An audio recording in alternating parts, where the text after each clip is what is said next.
চুমুকে। সুপ্রিয় দর্শক, আজ আমাদের মাঝে উপস্থিত রয়েছেন রন্ধনশিল্পী আনিসা আক্তার নূপুর। শুভ সকাল, কেমন আছেন আপু? শুভ সকাল আপু, ভালো আছি আলহামদুলিল্লাহ। আপনি কেমন আছেন? আমি বেশ ভালো আছি, ধন্যবাদ আপনাকে। শুরুতে জানতে চাই যে রন্ধনশিল্পী হয়ে ওঠার গল্পটা আপনার জীবনে কিভাবে ঘটেছিল? রন্ধনশিল্পী হব সেটা কখনো ভাবিনি, কিন্তু আমার জার্নিটা শুরু হয়েছিল বিয়ের পর থেকেই। তখন আমাদের শ্রদ্ধেয় সিদ্দিকা কবির আপা রান্না করতো, সেগুলোই টেলিভিশনে দেখতাম এবং ডায়েরি করে রাখতাম।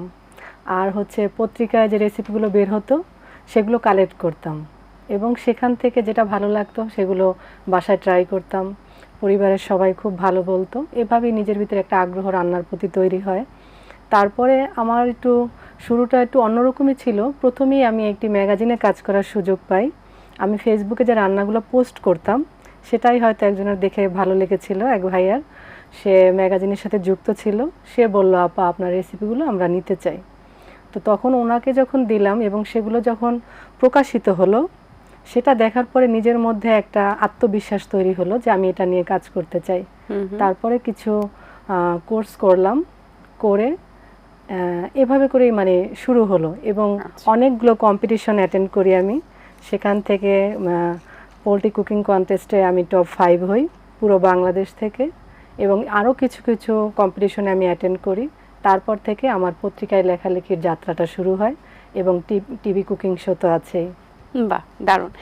বিয়ের আগে কি রান্না করা হতো যখন বাবার বাসায় ছিলেন? না, ওরকম রান্না করা হতো না, কিন্তু মা যখন বাসায় থাকতো না, একটু চুপিসারে লুকিয়ে লুকিয়ে কিছু একটা হয়তো ডিম ভুনা করছি বা নুডলস করছি বা ছোটোখাটো যেগুলো খুব সহজে পিঠা তৈরি করা যায় সে ধরনের রান্না করতাম, এরকম আর কি ছিল।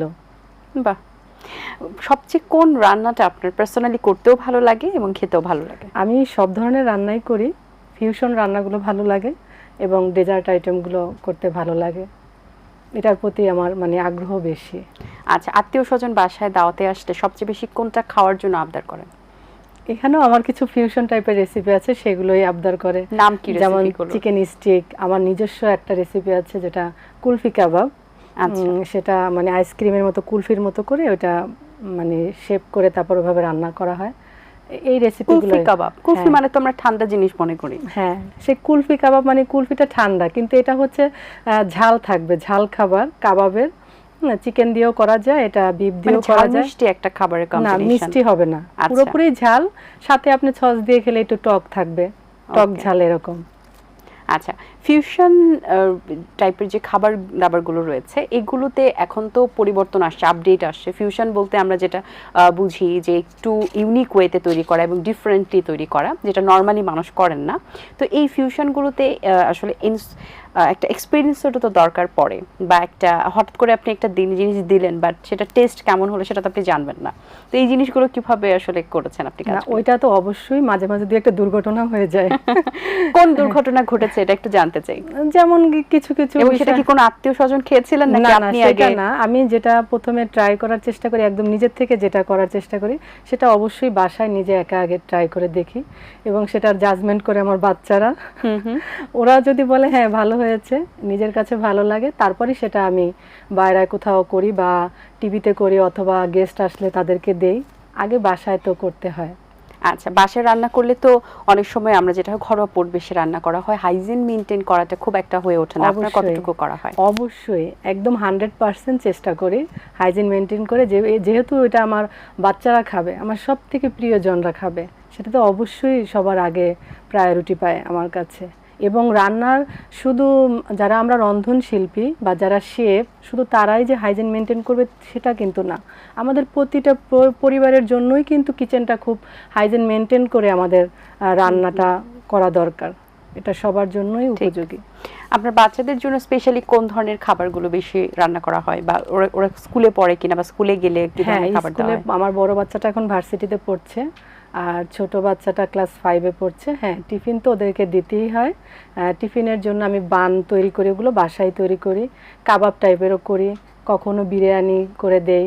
এক এক সময় বাচ্চাদের তো মুড এক এক রকম থাকে, রন্ধনশিল্পীদের দেখা যায় বিভিন্ন সেক্টরে তারা বাসায় তো তারা প্রোভাইড করছেন, এছাড়াও বিভিন্ন ধরনের পরিকল্পনা থাকে, রান্নার ফিউশন নিয়ে কাজ করেন এবং ক্যাটারিং কিংবা হোম ডেলিভারি বিভিন্ন ওকেশনালি তারা বিষয়গুলো নিয়ে একটু কাজ করার চেষ্টা করে। তো আপনার এই ধরনের কোনো পরিকল্পনা আছে কিনা? আমি এটা করেছি, এটা করোনার সময়কালীন আমি হোম ডেলিভারি সেটা কি কন্টিনিউ আছে? না, এখন ওটা বন্ধ করতে হয়েছে আমার, কারণ আমি এখন রানিং 6টা পত্রিকায় কাজ করছি রেসিপি নিয়ে।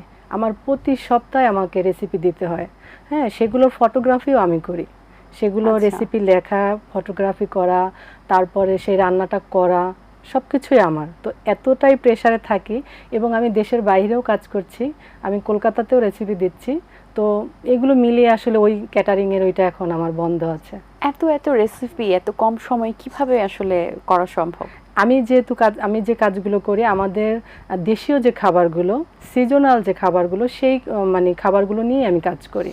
যেমন এখন সিজনে কি চলছে, কাঁচা আম আসছে, তো কাঁচা আমের রেসিপি হবে, সেটা আচার হতে পারে, সেটা মাছের সাথে হতে পারে, হ্যাঁ, আরও ফিউশন করে কি করা যায় এ ধরনের। তোর সময় পান তখন কি অন্য কোনো কাজ করা হয় নাকি রান্নার কাজেই? না, অবসর সময় তো যেহেতু বাচ্চারা ছোট, বাচ্চাদের পড়াশোনার খেয়ালটা পুরোপুরি আমাকে রাখতে হয়। আর এখন ওরা একটু বড় হয়েছে, এখন আমি কাজের মানে ওদেরকে একটু সময়টা বেশি দিচ্ছি। ওরা যখন ছোট ছিল তখন আমি প্রচুর কাজ করেছি, মানে কোনো দিকেই তাকাতাম না, শুধু কাজ আর কাজ, কোনটা শিখবো, কোনটা কি করব, কিভাবে নিজেকে আর একটু উন্নত করা যায়, এভাবেই চেষ্টা করে গিয়েছি। এখন একটু বাচ্চাদের পড়াশোনায় আমাকে সময় দিতে হয়, ওদেরকে পড়াতে হয়, হ্যাঁ, বাসায় টিউটার আসছে কিনা সেগুলো খেয়াল রাখতে হয়। এই সব মিলিয়ে সংসার একদমই, আমি একসময় কিন্তু পুরোপুরি একদম সাংসারিক একটা বউ ছিলাম। সেখান থেকে নিজেকে কিছু করার উদ্দেশ্যে নিজেকে একটু এগিয়ে নিয়ে যাওয়া, এবং আমি মনে করি প্রতিটা মেয়েরই সংসারের পাশাপাশি নিজের নামের জন্য কিছু একটু করা দরকার। হ্যাঁ, সেটা টাকার জন্য নয়, হ্যাঁ, সেটা নিজের একটা আইডেন্টিটি, হ্যাঁ, নিজের পরিচিতির জন্য, হ্যাঁ, করা দরকার সবারই। আর আমার টাকা দিয়ে, আমার ইনকাম দিয়ে যে আমার সংসার চলবে সেরকম কোনো আমার উপরে চাপ ছিল না।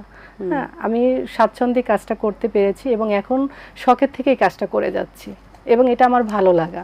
আর ভালো লাগার কাজটা করতে পারা তো সত্যি এটা খুবই আনন্দের একটি বিষয়। ডেফিনেটলি আমি যেটা পছন্দ করি আমি সেটাই করছি। জি, সবচেয়ে বেশি ইন্সপায়ার করেছে কারা? আমার হাজবেন্ড, আমার 2 বাচ্চা, এবং ছোটবেলায় যখন আমার মনে আছে স্কুলে যখন পড়ি তখন রান্না করলে মানে টুকিটাকি যদি ছোটোখাটো কিছু করতাম, আমার বাবা ভীষণ মানে রান্না নিয়ে আমাকে খুব উৎসাহ দিত, মা খুব টেস্টি হয়েছে, মানে ভালো হতো না, ঝাল লবণ বেশি হয়তো, কিন্তু না, খুব মজা হয়েছে, এভাবে মানে বাবা খুবই দিত। আর এর বিয়ে হওয়ার পরে আমার শ্বশুরবাড়ির সবাই খুব সাপোর্টিভ, আমার সন্তানরা, আমার হাজবেন্ড মানে খুবই সাপোর্ট করে। আচ্ছা, এই যে এত এত খাবার রেসিপি তৈরি করা এবং সেগুলো আবার ফটোগ্রাফি করা, সেগুলো আবার দেওয়া, লিখে দেওয়া বা তাদেরকে কালেক্ট করে দেওয়া, সব কিছু মিলিয়ে কাজ করতে করতে এমন কি কোনো একটা আছে, টিপস আছে, যে টিপসটা হয়তো বা যারা নর্মালি গৃহিণীরা বাসায় কাজ করছেন, রান্না করছেন, তারা জানেন না, কিন্তু জানলে তাদের হেল্প হবে? প্রতিনিয়ত যে রান্নাগুলো করি আমাদের মা খালা বা যে করে আসছে রান্নাগুলো, কিন্তু সেটার পরিমাপটা যদি সঠিক হয় তাহলে আপনি যখনই রান্না করবেন ওই রান্নার টেস্টটা কিন্তু সেম বারে বারেই আসবে। এক এক সময় এক এক রকমের হবে না, যদি আপনার পরিমাণটা রান্নার ঠিক থাকে। হ্যাঁ, কোন যে উপকরণটা আমরা কতটুকু দিচ্ছি, এটা সেম পরিমাপে যদি আপনি প্রতিবারই করেন একই টেস্ট বারবার আসবে। আমরা বলি না এক একজনের হাতের টেস্ট এক এক রকম, কিন্তু আপনি একই রেসিপিতে একই পরিমাপটা, রান্নার ক্ষেত্রে পরিমাপটা খুবই মানে জরুরি। হ্যাঁ, এটা আপনি যদি মেনটেন করে করেন তাহলে টেস্টটা খাবারের ভালো আসবে। এবং একটু গুছিয়ে কাজ করা, আমি কালকে যেটা করব আজকে থেকে যদি সেটা একটু প্রিপারেশন করে রাখি তাহলে কাজটা সহজ হয়, অত কিন্তু হ্যাসেল মনে হবে না। হ্যাঁ, এজন্য একটু মাথায় ঠান্ডা রেখে একটু কালকে কি করব একটু পরিকল্পনা করে করে কাজগুলো করে নেওয়া। আচ্ছা, কোথাও থেকে কি কোনো কোর্স করা হয়েছে? হ্যাঁ, আমি কোর্স করেছি আইসিআই থেকে, ইন্টারন্যাশনাল কুলিনারি ইনস্টিটিউট থেকে, ওখান থেকে কোর্স করেছি। ওটা 6 মাসের কোর্স ছিল। আচ্ছা, কোর্স আপনাকে কতটা হেল্প করছে? অনেকটা হেল্প করেছে। আমরা সাধারণত মেয়েরা যেভাবে ঘরে রান্না করি বা কাজ করি, আর একটা যখন প্রতিষ্ঠান থেকে যখন আমরা শিক্ষা নিই, সেটা তো অবশ্যই মানে অনেক নিজেকে পরিবর্তন করতে চেষ্টা করেছে, হেল্প করেছে আমাকে। এই ক্ষেত্রে আর আপনার ভবিষ্যৎ পরিকল্পনা কি রয়েছে? একটি বই নিয়ে কাজ করার ইচ্ছা আমার নিজের। বইমেলায় কি বই প্রকাশ করার পরিকল্পনা আছে? সেটা না হলেও আমার নিজের একটা বই থাকবে এবং যে বইটা দিয়ে রান্না করতে পারবে সবাই। এবং সেটা এমন আমি সবসময় ট্রাই করি যখন পত্রিকাতে রেসিপিটা লিখি সেটাও যেন সে সহজে বুঝতে পারে আমি কিভাবে আমার রন্ধন মানে এটা কমপ্লিট করেছি, সেজন্য এটা পড়ে একদম সহজে আমি কোনো আনকাটভাবে কোনো কিছু রেসিপি দেই না, একদম বিস্তারিত সব উল্লেখ করে করে আমি ঠিক ওভাবেই আমি একটা বই তৈরি করতে চাই যেটা পড়ে সবাই সহজেই রান্না করতে পারবে। এবার একটু আপনার অর্জনগুলো সম্পর্কে জানতে চাই, যদি আপনি কিছু বলছিলেন আরও একটু বিস্তারিত জানতে চাই। হ্যাঁ, আমি যখন 2019 সালে এটা করোনার আগে এটা পোলট্রি নিয়ে একটা প্রোগ্রাম হলো, পোলট্রি কুকিং কন্টেস্ট, এটা ইন্টারন্যাশনালি ছিল এবং সারা বাংলাদেশ থেকে সেখানে পার্টিসিপেট করে এবং সেখান থেকে প্রথমে আমি সেরা 10-এ আসি, তারপর সেটা আমাদের ফাইনাল রাউন্ডে সেখানে আমি টপ 5 ছিলাম। হ্যাঁ, এটা করার পরে হচ্ছে গিয়ে পত্রিকায় আমার লেখালেখিটি খুব মানে বেড়ে যায় এবং সবার কাছে একটু পরিচিতি পাই। আর একটা হচ্ছে আমি চ্যানেল আয়ের একটা নুডলসের একটা কম্পিটিশন ছিল, সেখানে আমি টপ 3-তে ছিলাম। নিজেকে আর কোথায় দেখতে চান, মানে কোন জায়গায় নিজেকে আপনি চিন্তা করেন রান্না নিয়ে বা রান্না রিলেটেড কাজ নিয়ে? আমি আমার রান্নাটা এভাবে করে যেতে চাই, আমার কাজটা আমি যতদিন ভালোভাবে করতে পারবো ঠিক ততদিনই যেন আমি বেঁচে থাকি, কাজ ছাড়া তো আর বেঁচে থেকে কোনো লাভ নেই। আচ্ছা, আপনার হাজবেন্ড কতটা হেল্প করে রান্নাতে, বা উনিও কি রান্না পারেন? না না, ও পারে না। শিখেছেন কিনা? না, ও একদমই পারে না, আর ও রান্না করতে গেলে কিচেন একদম আরো বেশি অপরিষ্কার হয়ে যায়। তো আর আপনার বাচ্চা একটা যেটা স্কুলে পড়ছে বা একজন ইউনিভার্সিটি, তাদের কি রান্নার প্রতি কোনো আগ্রহ আছে কিনা? আছে, মাকে দেখে খুব ওইরকম না, টুকিটাকি ওইটাই হয় আর কি, ঘরে যদি থাকে সেটা আমরা মূল্যায়ন করি না। হ্যাঁ, আমরা কিন্তু আমি বলি মাঝে মাঝে ট্রাই করো, আমি যেটা করছি খেয়ে বলে মা খুব টেস্ট হয়েছে, খুব মজা, হ্যাঁ এটা করো, এটা এইভাবে করেছি। ওইটা ওদের মানে সময় তো হয় না, পড়াশোনা নিয়ে খুবই ব্যস্ত ওরা, ওটা তো হয়ে ওঠে না। বাট আপনার রান্না তো আপনি অবশ্যই ভালো করেন, আপনি একজন রন্ধনশিল্পী, ভালো হবেই, এটা অবভিয়াস। কিন্তু এছাড়া আপনার কার হাতের রান্না খেতে অনেক ভালো লাগে? আমার মায়ের হাতের রান্না। কোন ডিশটা আপনার পছন্দ? আমার আম্মা একটা রেসিপি করে, ওটা হচ্ছে ইলিশের, সাদা ইলিশ, কোরমা টাইপের, ওইটা আমার খুবই পছন্দ। ওইটা ভাতের সাথে, পোলাওর সাথে, মানে যেভাবে খুব মজার। সেই আপনার মার হাতের রান্নার টেস্টটা কি আপনার হাতে আসে? না, সেটা আমার হাতে আসে না। কেন আসে না? কি মনে হয় যে রান্না তো আসলে আমাদের যারা কাছের মানুষজন, আমাদের মারা, তারা তো খুব ভালোবাসা দিয়ে রান্নাটা করেন, কেন জানি তাদের হাতে আসলেই জাদু থাকে এবং প্রত্যেকটা রান্নাই মজা হয়। তো আপনার হাতে জাদুটা মনে হয় আপনার ছেলেরা, সন্তানরা উপভোগ করেন যদিও, কিন্তু আপনার মার সেই রেসিপিটা বা সেই জিনিসটা কেন আপনার হাতে আসেনি? আমার হাতে আসে না কেন, আমার মনে হয় কি আমরা প্রথম টেস্টটা তো মায়ের থেকেই নেই, মায়ের খাবারটাই আমাদের, হ্যাঁ ওই টেস্টটা যে আমরা ফিল করি ওইটা পরবর্তীতে আর মনে হয় কি কোথাও থেকেই ওইটা আসে না। ঠিক, কিন্তু আমার রান্না আবার আমার সন্তানরা খুব পছন্দ করে। হ্যাঁ, আমি যেভাবেই রান্না করে দিই সেটাই মা খুব মজা হয়েছে, কিন্তু অন্য কোথাও গিয়ে খেয়ে বলে মা তোমারটাই তো ভালো ছিল, তুমি যেটা করেছিলে এটাই খুব টেস্ট ছিল, এরকম। তো মায়ের রান্না একটু হয়তো সন্তানদের কাছে স্পেশালি থাকে, ওইটা কারোর সাথে তুলনা হবে না। অনেক ধন্যবাদ আপু আপনাকে, ভালো লেগেছে কথা বলে, অনেক শুভকামনা রইল আপনার জন্য, ভালো থাকবেন।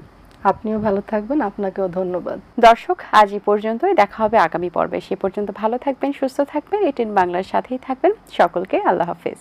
দিন আসে দিন যায়, সময়টা চলে যায়, তবু আছি এই বেশ ভালো। জীবনটা রঙময়, যেভাবেই হওয়া চাই, নয় কভু সাদা কালো। এই আশাতে স্বপ্ন ভাসে, সুখ হাসে চোখে মুখে, চায়ের চুমুকে।